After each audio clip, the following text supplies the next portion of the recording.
Hi guys, I'm Adam Wilborn from Fight Talk. And I'm Adam Nicholas from Fight Talk. And yes, we're back. Can you believe it? I know what you're thinking. Why are those two gits back on my YouTube? Well, to cut a long story short, we are now best friends with Cris Cyborg, and to be honest, she asked us to put in a good word for her. I mean, look, you can't argue with the footage, can you? Look at that. There he is. Best friends. Best mates. Would you believe it? We are back because we've decided we're going to try and bring you all of the latest news from the world of mixed martial arts, including UFC, Bellator, and the likes. And we thought we'd do that right here on Fight Talk. So maybe less of the lists and more of just the facts on Fight Talk. Exactly. And you don't say no to Cris Cyborg. But let's start with Cris Cyborg, though, because a lot of stuff is going on with her post-UFC 240. Of course, that amazing victory of hers over Felice Spencer. But now, it's all kind of up in the air for her. Of course, that was her last fight on her UFC contract, and there's all this controversy around her, the UFC, and of course, Dana White. And she's released a video just yesterday following up on that. She is, of course, pushing for a rematch against Amanda Nunes. And in this video, she says, to Dana White, you know I text you for the rematch, you know this, stop lying about it, you know that I want to fight and I'm not scared. And Dana White responds, I'm not lying about it, I don't know if you know how it played out with management and whatever, but we want to do that fight, I want to do that fight right now, we'll get it done. Now, bit of a development in terms of her contract. They have to wait out 3 months of her after her contract expiring before she can start negotiating with other people. She is pushing hard for it on social media. What do you think is going to happen here? In terms of what I think is going to happen and what I want to happen. Yes. I hope they're the same. What I want to happen is Cris Cyborg re-signs enough to get out of that fight with Amanda Nunes, because that is a fight that I want to see, because I don't really know who else Amanda Nunes has left to fight. Cleared out most of that division. Completely cleared out the division. Also, Cris Cyborg, I enjoy watching Cris Cyborg's fight. The match she had with Felice was absolutely brilliant. In fairness, you could have seen it going either way at one point, because Spencer really was going all out for that match. Yeah, she was really going for it. She's got one hell of a chin on her, Spencer. She can take some hits, man, can't she? It was very interesting on social media, people commenting afterwards that Joe Rogan was being accused of saying, oh, well, Cyborg's tiring and maybe Felicia's getting back into it. To partly sort of cut the legs out of Cyborg and make her look like not as good as an MMA fighter she is. Look, she's one of the greatest female MMA fighters ever. Chael Sonnen has come in and talked about that afterwards. I personally, want to see that fight. I don't really see many other fights for either Cyborg or Nunes. You just sort of want to see them fight again. It's tough though, because what if, from their perspective, if they can do a match deal, I just find that they're going to extend the deal for how long if they give her a contract? Cyborg said she'd happily take a year contract or just a sort of one-fight deal to fight Nunes. Of course, then you have the issue of if she wins that, she's kind of got them over a barrel. And that's what I mean. That's probably what's holding it up, I would imagine, because they don't really know what her specific ideas are for her future. I find it fascinating that she spent that time like filming backstage, as in like to almost get it dead to rights. So she had proof that wasn't being filmed by other cameras that might have had their own agenda, shall we say, and she could actually say, this is what happened, there's no lies around this. As I mentioned, I'm best friends with Cris Cyborg. And she actually does slide in your DMs every now and again. She threatens me quite a lot on social media, worryingly. But no, she had a T-shirt with Cyborg versus Nunes 2 on it. Before the match, and allegedly the UFC told her that she was not allowed to wear that, and then she subsequently saw her, I think even in that video, she is wearing it. So she's pushing hard for it. She's maybe not saying necessarily the right things to get the UFC on side for it, but at the end of the day, the fans want to see it, and I hope we do get to see it eventually. I really do want to see that fight. That is something I really would like to see in general. Let's move on though to our next story of today, which is revolving around Colby Covington and Robbie Lawler. Now, obviously, we've got their fight that is coming up at UFC on ESPN 5 this weekend on Saturday, but before every good match, Adam Wilborn, what do people tend to do? They just stir the pot a little bit, have a bit of back and forth, and of course, chat a bit of back-and-back trash talk. And well, of course, Colby Covington never shy really to say a word or two. And I've had quite a bit to say about the reasons why Lawler left their team at American Top Team. Because basically, they used to be partners, now best friends turn bitter enemies. And basically, he has been doing an interview with MMA Fighting where he's trying to shed some light, and now shed some light might be slightly biased. Yeah, stir the pot is probably more accurate. Let me just read what he was saying here. He said, I used to train with him all the time. He was getting ready for Johny Hendricks, a southpaw wrestler, so I was training with him for both of those training camps. I know everything that he does. I know his coaches. I was doing everything to help him. He turned his back on us. After all that, he turned his back on us. He took his ball and left the yard. It's sad because he left the yard because of a picture. Now, for anybody who doesn't know, this allegedly revolves around a picture that was inflated and put on the wall at the gym of Tyron Woodley, and obviously he beat Lawler for the belt, taking the belt off Lawler, and this seems to have irked him because a gigantic reminder of the guy who just took the belt off you isn't exactly ideal. But Covington then went on to say that was 100% true, and it's sad because as much as a silver spoon that Lawler was fed with while he was here, he had the most funding that an ATT fighter has had in the history of the gym, and then to just turn his back on us and leave the gym because of a picture. Interesting this. First of all, let me ask you, are you buying this? Are you believing this? Absolutely not. Not a word. I very rarely believe things that comes out of Colby Covington's mouth. I think he's a phenomenally talented fighter. There's elements to his trash talk that I think are a little bit put on, if I'm perfectly honest. Okay. And to be honest, I'm very biased in a way because I am a huge Robbie Lawler fan. Lawler's great. But taking all that to one side, look, he got knocked out by Tyron Woodley. Yeah. Whether or not he's not happy, it's a sort of a tradition for American top team, isn't it, to put their champions up on the wall. Whether or not that's the reasoning behind it, I think it makes sense that after the way he lost that fight and lost the belt, he might look to moving to a different team, adapting his styles. We see that all the time with fighters. They lose, or they go on a losing streak, or they don't perform as well as they could do, and they look at switching teams. He's now with, Henry Hooft, the fantastic head coach, one of the most talented coaches for me in MMA, and he's looked fantastic recently.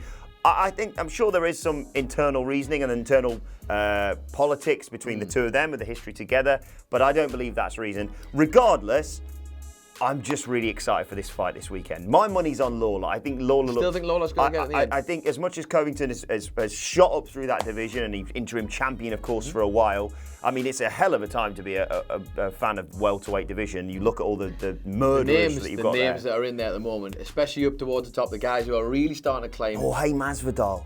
Oh God, yeah, that Jorge Masvidal. Like you think about this. Look, I think Lawler looked fantastic when he fought Askren. He was it was a controversial submission, let's say. I'm inclined to believe. Well, I don't think there's any. I mean, controversial feels fair because it all looked to me when you saw his arm dropped premature. His arm did drop. It did drop.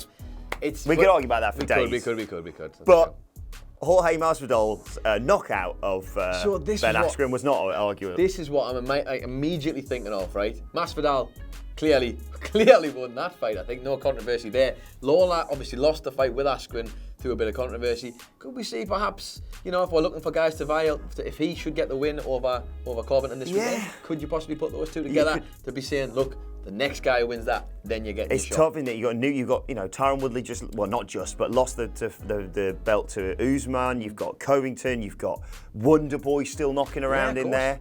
I think it's a really, really exciting time. I'll be watching this fight. Yes, absolutely. With bated breath, and I can't. If he does win, Covington, I can't wait to hear what he says on the microphone. Yeah, that's true. You kind of want to win from that sense, just for the banter. But actually, for me, Lawler, I'd like to see him get the win. I'd like to see him get the win. I'd like to see him start to get a bit more redemption after that controversial defeat against Askren. Yeah, right. Let's look forward to the next. Well, not next one, next but one. Big UFC card, UFC 242, because the poster has come out for this and it's got all of us in the office very excited. Well, we saw this morning, and to be fair, I think it was like 2 o'clock in the morning this game. So obviously at late night in America, but early in our time. And it's such a simple poster. I'm going to put it up on the screen now. Such a simple poster, but Jesus, just that little stare off, man, is enough to get anybody excited. Khabib back, of course, back to being in the octagon after, well, I don't know if you can remember, what happened the last time it was Khabib was in the octagon, can you? Well, he wasn't in the octagon for very long. Well, he was. He just happened to fly out of it later. And of course, we all know the controversy that happened with the aftermath of the McGregor and Khabib fight. But he's back, and it's fighting in Abu Dhabi. It's going to be an interesting card. We've got some of the most notable matches here. Khabib Nurmagomedov versus Dustin Poirier. What a match. What a main event that's going to be for that show. We've got Edson Barboza versus Paul Felder, which one you seem to be particularly looking forward to. Yeah, I mean, Barboza is always a thrilling fighter, unless he's put up against someone like Khabib. He has got a stellar record of knockouts. Paul Felder, obviously, also a UFC analyst now. I can't call that one, to be perfectly honest. I'd sense Barboza. He's obviously higher up in the rankings. But still, Paul Felder can pull out a result out of nowhere, it seems. Absolutely. But then on top of that, you've got Islam Makhachev versus Davi Ramos. Curtis Blades is on there as well versus Shamil Abdurakhimov. Come on, almost got that right. That's good. That. Lots of hard work in the vocals there. Yeah, they've a lot to get around. They've not made it easy for us to preview that card. Look, I'm a huge Curtis Blades fan as well. Indeed. In the heavyweight division. I think that card looks absolutely stacked. I mean, you could put literally just the main event on, and I think it'd sell out. I think the intrigue around not just Khabib. Obviously, Khabib's undefeated. He beat Conor. He is just this mauler. He's got this incredible reputation, and it's only been elevated, arguably, by the controversy post the McGregor fight. But let's not count out Dustin Poirier. He's the interim title holder. A lot of people sort of look past him. And yet, here he is with a shot at Khabib, and anything can happen. I would, basically, since the last time, think about how long ago was it? How long ago now are we talking? Because I distinctly recall, we had a phone call. Adam was out on a big night out, if I recall correctly. And we got a phone call late at night of this, what's going to happen? And I can guarantee none of us said, this is going to end with Khabib flying out of the ring and chucking a jumping knee there. Honestly, I think the anticipation for him coming back to the octagon, the interesting thing for me is, I don't think there's going to be any rust. I imagine he's been bloody just fighting bears again and just sitting away, training his backside off, waiting to come back for this. But Poirier himself, man, this is a chance to prove something. He looks like a different man nowadays, doesn't he? Because I remember that watching them fight with Holloway, and honestly, there was a point where I thought he was running out of steam.